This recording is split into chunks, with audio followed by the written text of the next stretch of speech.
Hello, everyone. Jerry Shockey here at the Pro Football Hall of Fame in Canton, Ohio. I'm the Director of Youth and Education here. And what we thought we would do is just take some of our most popular programs that we do by field trips or by video conference.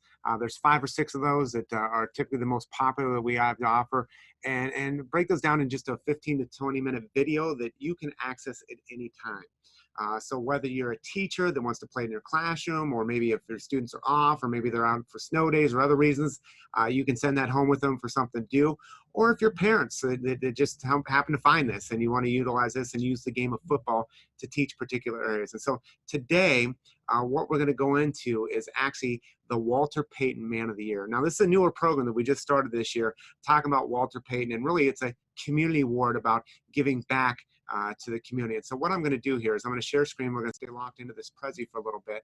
And let me minimize that. And so first of all, one thing we always like to do is let everybody know where we're at. So there might be people tuned in from across the country or all over the world. And the Pro Football Hall of Fame is actually in Canton, Ohio. So I'm going to zoom in to our building so you can see that. And you'll see our building. There we go. You can see our building right here. And then right next to us is Tom Benson Hall of Fame Stadium. This is where the annual Hall of Fame game is played, the enshrinement ceremony, all those things that take place at Tom Benson Hall of Fame Stadium. This year, the game's going to be actually the Dallas Cowboys versus the Pittsburgh Steelers, and then the enshrinement that will take place as well. And so that all takes place at the stadium. But what I want to do is I want to kind of just dive into this program, Walter Payton Man of the Year. And now, certainly there's going to be pieces of this Prezi that we're going to cut out just for the sake of time. This is typically a 50 to 60 minute program that we walk through with students. So the beginning video, the Game for Life video that we show that talks about football and how what it teaches about life, we'll skip over that. But our mission here at the Hall of Fame is to honor the heroes of the game, preserve its history, promote its values, and to celebrate excellence everywhere. Our vision is not just the past, it's the future. It's not just Canton, it's the world. It's not just a great museum for football, it's a message of excellence everywhere. Our values are commitment, integrity, courage, respect, and excellence. And so we'll skip over a few of these things just for the sake of today. Now, first of all, the Walter Payton Man of the Year Award. Some of you might know who was Walter Payton. Well, one of the greatest running backs of all time. Second in the career rushing. Played 13 NFL seasons, rushed for 16,726 yards, 125 total TDs, 7-time All-Pro, 9-time Pro Bowler, 77 games of 100-plus rushing yards. But he was more than just a player on the field. He was more than that because he was what he was off the field. And let's look at this video.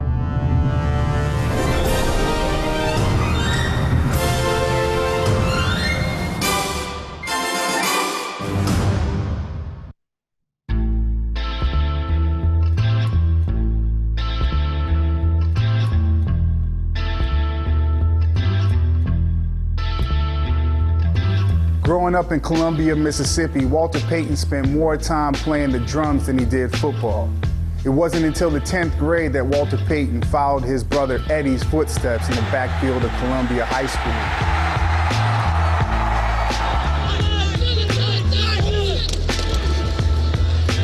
School. Walter followed Eddie again to Jackson State University and seized the spotlight, chewing up yardage and records while playing every position.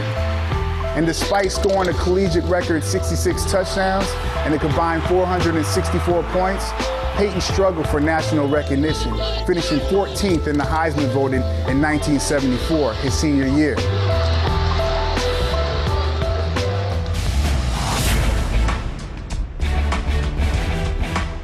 The Chicago Bears saw his potential, drafting Payton 4th overall in the 1975 NFL Draft. Known for his grueling fitness regimen, Payton quickly became one of the bright spots in the dismal Bears team that didn't win a single playoff game in his first 9 seasons. Walter Payton has just become the first man in the history of the National Football League to rush for 100 yards in 8 straight games. While Sweetness danced and stiff-armed his way to 6,000-yard seasons in his first 6 years, the team was only 46-46 during that time. The 1985 to 15-1 Bears steamrolled opponents on their way to Super Bowl 20. Walter Payton earned a Super Bowl ring and played for 2 more seasons. Walter Payton on a 40-yard touchdown gallop. When he retired at 33, Walter Payton owned 8 NFL records and was voted to the Pro Bowl 9 times and inducted in both the College and Pro Football Hall of Fame. The thing that I saw in Walter was his determination. his second and third effort. One man couldn't bring him down. All the yardage, the years in the league, 13 years, very seldom injured, it shows that he was an outstanding football player. In retirement, Payton embarked on new careers that included a construction company, a kart racing team, and many thought that Payton might be the NFL's first black owner.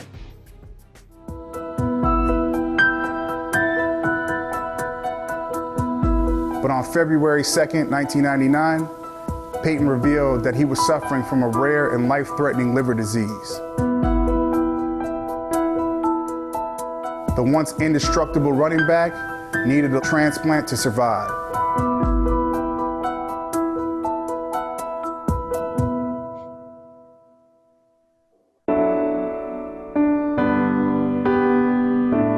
Ladies and gentlemen, Kevin Eugene.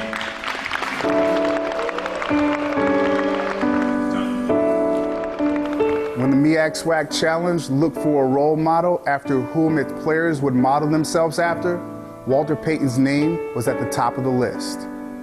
And in 2008, the Walter Payton Achievement Award was created. I knew Walter Payton. To me, he was more than the high-stepping, indestructible running back, more than sweetness. He was my hero. He was my best friend. He was my dad.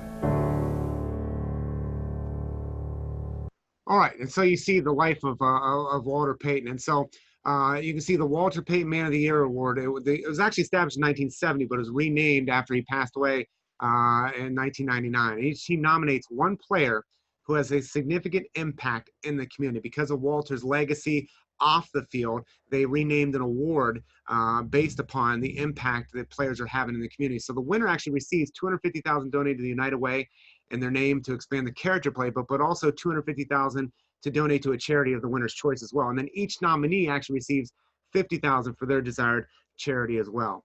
And so these past winners have been guys like Chris Long, J.J. Watt, Larry Fitzgerald, Airquan Bolden. You see Thomas Davis, Charles Tillman, Jason Witten, Matt Burke, and Madhu Williams. And so you can see these different players, but I want to focus in on one particular story, because to me, this is one that just really touched me personally as far as what one person can do. And so this is an NFL Honors Show that's done the day before. It's where we announce and make a public announcement to the public, where we introduce our new gold jackets as well. And there's a whole bunch of awards and ceremonies. One of the things they do is they also award that Walter Payton Man of the Year award. So this is from. If there's a more fitting nickname in the world of sports than Walter Payton's sweetness, I, for one, have never heard it. In a single word, it captures Walter's abilities on the field as well as his approach to people off it. 51 men have received the Walter Payton NFL Man of the Year award. Tonight, another player will join this group. And this man's commitment to helping others is beyond reproach. He is definitely a man Walter would be proud of. Here's a look at J.J. Watt's story. Hello. I'm coming in hot. What's going on? I'm here for the... I grew up in a middle-class family. You know, we weren't rich, but we weren't poor. One thing that my parents always taught me growing up was that there are people out there that don't have it as good as us. We just wanted them to be able to learn that giving back meant more than receiving. Yes. And the difference that it makes for people, and he was always amazing with that. He always encouraged me to volunteer, to sign up for things, to go out into the community and give back. And then in college, it was starting my own foundation. Good job, good job, good job. Even a lifetime of service could not have prepared anyone for what happened in August. Harvey barreled ashore overnight, packing 130-mile-an-hour winds. We have been praying for quite a while now so we can get some kind of a break. It's been about 5 months now. 5 months since an American city was devastated by a storm as catastrophic as any in history. Homes destroyed. Families torn apart, lives left in utter ruin. And as a country watched in despair, one man emerged to give us hope. Come on up. Wow, you guys stacked it in there. Hey, let me slide you over. I try and do as much as I can under the radar, but at the same time, I sit there and I think the more that you do and show people, then it also encourages people to want to help. J.J. Watt was in Dallas when Hurricane Harvey touched down in Houston, on the road with the Texans in preseason. I felt helpless. I felt like I was watching my city, these people who supported me throughout my career, going through such a difficult time. The pictures told but part of the story. These weren't just houses, they were homes. Entire family histories erased, like that of the Gutierrez family. Just to lose everything, it's a sinking feeling, you know. And it was not only us, it was all through the street, all through the neighborhood. It looked like a war zone. You know, you don't have a home, you're homeless. My thing was to find a home for my kids. As a shocked nation watched the devastation grow each day, J.J. Watt did the thing he had always done best. He decided to lead. I want to start a fundraiser because I know that these recovery efforts are going to be massive. I'm going to start this thing. I'm going to put in, my own money and see if people match it. I didn't know we were going to hit 200,000. We just passed the $1 million mark. We just passed $2 million. He's like a guiding light, man. He is a spark. He plays such a huge part in people's lives, not only in football, but just for everybody. We just passed the $20 million mark. I can't say thank you guys enough for everything that you've done so far and you're going to continue to do.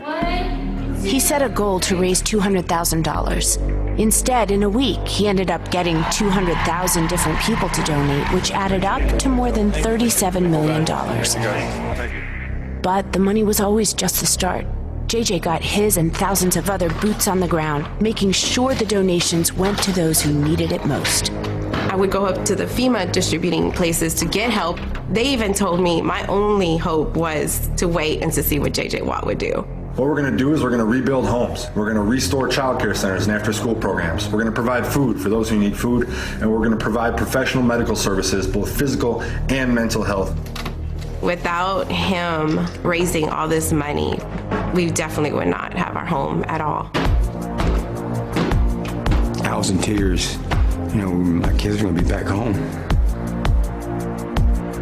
It was a huge answer to our prayers. Right. Oh my gosh, thank you so much for everything. My pleasure. Welcome home. As the city worked to rehabilitate, JJ ended up alongside it, with a leg injury sidelining him for the season. But hard work is nothing new to this man. No one else in that moment, in that city, could have done what JJ Watt did. No one else could have led the way so powerfully from devastation to hope. Even though he's hurt, he wanted to show that you could still go, you're strong, never give up. He cares. He cares about everybody. He cares about his community. He cares about the people.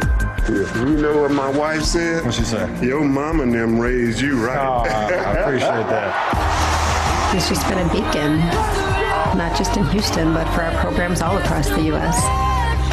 Every single day, there's a brand new reason for why it's worth it. Wow, looks nice. We're happy to have you guys home.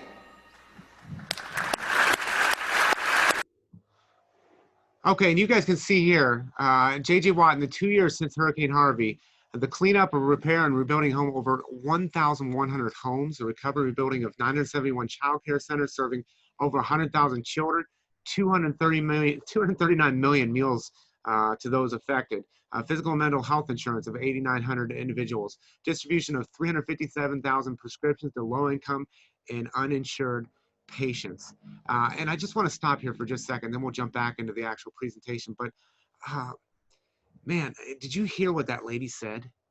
When she went to FEMA, the Federal Emergency Management Agency, those that when a national catastrophe, when it's declared an emergency by the federal government, that those that come in, that are appointed by the federal government to come in and kind of rebuild and revitalize and do things like that, they were kind of stuck with the overwhelming task of this. And you saw when she went to FEMA, what did FEMA say? They said, your only hope right now is J.J. Watt. And so that was just one person that decided to use what they have been blessed with, a platform of football, a platform of having some wealth and things like that, and using that blessing, being a pastor of those blessings onto other people. And J.J. Watt was an example of just what one person can do when they're motivated by love, when they're motivated by giving back, when they're motivated by serving their community. And so let me just show you another one here. We have a couple others here. that we could show you. But let me just skip over. Football allowed J.J. Watt to do things that he wouldn't have necessarily been able to do at that scale. We have a story of Warwick Dunn, who builds homes for people. I'll show you that real quick. This is my biggest accomplishment, winning the Walter Payton Man of the Year award, because it wasn't just talking about the guy on the football field. You can be a great player on the football field, but man, you can make a huge impact in the community. You can actually change lives. Look at my house. Thank you, Jesus. Because my mom was shot and killed when I was a senior in high school, and I thought about, wow, I can help people who want to buy homes. That was my mom's dream. I saw the impact of handing the keys over to single mothers. I was like, wow, I just changed someone's life. Beautiful is not even a word to use. It's a desire to keep going until they tell me I can't anymore. I mean, I just love helping people. I love to see people smile. What I do, I just do from the heart. You want to see the rest of the house? Come on. If I stop doing what I'm doing today, I'm leaving people out that need a helping hand to continue moving forward. Can I give up on that? No, I love helping people. Nationwide, born in a... And the last one is LaDainian Tomlinson. I grew up in a family that was very giving, and so I always knew that I wanted to give back to the community and really be a staple. You are the most valuable player off the field. The reason I first started playing football was Walter Payton. He was my first, I guess, football role model. We all dream about going to the NFL draft. It was like a dream come true, spending that day with our family and friends. A lot of hard work that went into that moment finally paid off. Obviously was a great player and a Hall of Fame player. All the men on this stage, our responsibility extends beyond the football field. I want to be a Hall of Famer off the field as well. People will remember what you did off the field more than on the field. No one can play football for the rest of their life, but the impact that you can have in the community can last the rest of your life. Nationwide, born in a commitment to community, is proud to... And I want to note what you heard LaDainian say there is that people remember you not for what you did on the field, but for what you did off the field, the impact that you'll have in your community. And so you saw a current player in J.J. Watt. You saw a retired player in Warwick Dunn. You saw a Hall of Famer in LaDainian Tomlinson. But guess what? That can be you guys too, right now. Okay, class, we have one more speaker left. First pick NFL draft. Topic is, what do you want to be? When I go to the NFL, I'm going to be the first pick in the NFL draft. I'll be the best receiver in the game. When I go to the NFL, I'll get 3 rings. No, 4 rings. 4? And I'll do more for my community than anyone has ever done. Ever. Ever! Did you clean your room? Yeah, I'll visit 6 children's hospitals in 1 week. I'll come back and resod this field. The best humanitarian in the league, no doubt about it. I'll do great when I go to the NFL. No, I'll do better than great. That was good. I'll do good, on and off the field. When I grow up, I want to be man of the year. Thank you. Nationwide. Okay, so here's the question. How could you be someone that helps people in your community? And so, you know, you saw these stories, but you saw the young kid at the end. And he said, I'll be better than great. I'll be good, because he'll do good. And so you don't have to be a professional football player. You don't have to be a Hall of Famer. You don't have to be a retired player. You just have to be someone that wants a desire to help people and to serve people. What I found in my life and from my experience and what I see what football teaches is that when you commit yourself to something greater than you, when in football you see all these different teammates that work together, all different shapes, sizes, colors, skills, abilities, and giftings that come together and work together to do something great, you know? And so we can do that same thing in our communities, and not even better than doing something great like winning a Super Bowl. And as much as I love that, and I love the bronze bust here at the Pro Football Hall of Fame, those things are secondary compared to what you can do doing good in your community. And you don't have to be a Hall of Famer. It can be right now. If you're in 5th grade, if you're in 8th grade, if you're in high school, whatever age, you can serve your community right now. You can go to the homeless shelter and deliver food. You can go to the food pantry and do that. You can go visit retirement homes with your families and surprise people that maybe don't get to talk to people on a regular basis. There are things that you can be doing right now that can serve your community. And so don't think for a second that because you're not J.J. Watt, or you're not Warwick Dunn, or you're not LaDainian Tomlinson, that you can't have an impact. You can have an impact. Imagine someone saying, imagine this, let's just close with this. Imagine someone saying that, and I can't think of a greater honor in my life than someone saying that if they didn't encounter me, their life would be different. And so imagine if you're that person. If you're that person, someone can point out and say, man, when that person came in my life, I changed. And I changed for the better because of what they did, because they served me, because they loved me, because they cared for me, because they did things selflessly, and they were committed to me, not for any other reason, but just seeing the betterment of people. And so that's what this Walter Payton Man of the Year award is about. And it's not something that's just given to players. It's something that you guys can do right now. So if you guys have any questions, comments, you want to connect to us for field trips, video conferencing, or anything like that, please email us at education@profootballhof.com. Take care, everyone, and God bless you.